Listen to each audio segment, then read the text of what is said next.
jumpa bersama saya Ita Rumansara dalam berita seputar Nabire hari ini, edisi Minggu 2 Juli 2023. KPU Provinsi Papua Tengah mengatakan dalam masa perbaikan dokumen persyaratan pencalonan bakal calon legislatif DPR, DPRD Provinsi dan DPRD Kabupaten yang telah dimulai sejak tanggal 26 Juni 2023 pekan lalu.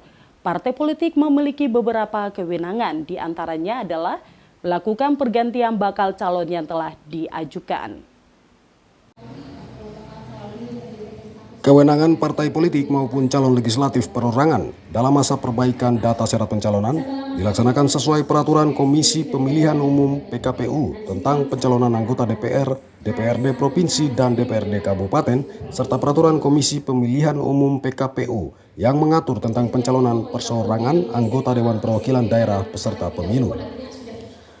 Kewenangan tersebut diantaranya adalah partai politik berkewenangan melakukan pergantian bakal calon yang telah diajukan bila terdapat kondisi-kondisi tertentu, diantaranya jika bakal calon yang telah diajukan mengundurkan diri, meninggal dunia atau berstatus caleg ganda.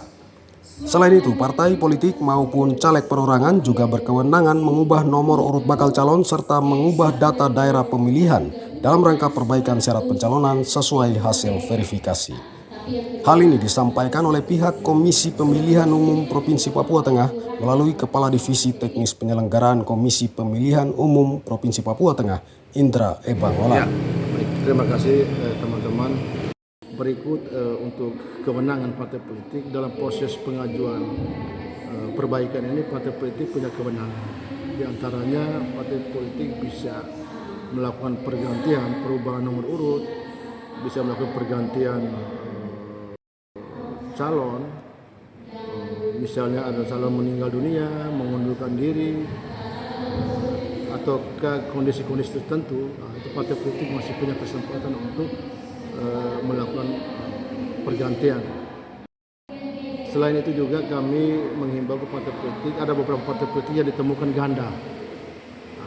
Ada ditemukan ganda, itu perlu partai politik memastikan kepada caleg yang bersangkutan. Karena terdapat ganda di beberapa partai. Kemudian itu ganda eksternal, misalnya salah satu caleg dari partai A tetapi juga terdaftar di partai B. Itu partai politik perlu segera memastikan yang bersangkutan sebenarnya berada di partai mana, disertakan dengan surat pernyataan. Yang berikut ganda internal, misalnya di partai yang sama tetapi di dapil yang berbeda.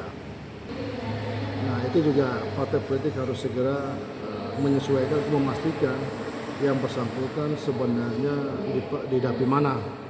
Nah, kemudian di bagian lain misalnya untuk ASN ya, ketika partai politik ditemukan ada ASN yang ikut caleg, maka wajib menyertakan dokumen-dokumen lain, dokumen-dokumen surat pengunduran diri dari lembaga atau institusi yang berwenang yang berkaitan dengan aparatur sipil negara.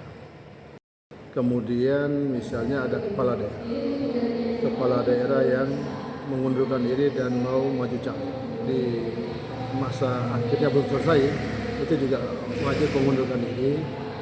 Kemudian ada juga DPR petahana yang bersangkutan itu juga wajib menyertakan surat pengunduran diri. Tim Liputan seputar Nabire.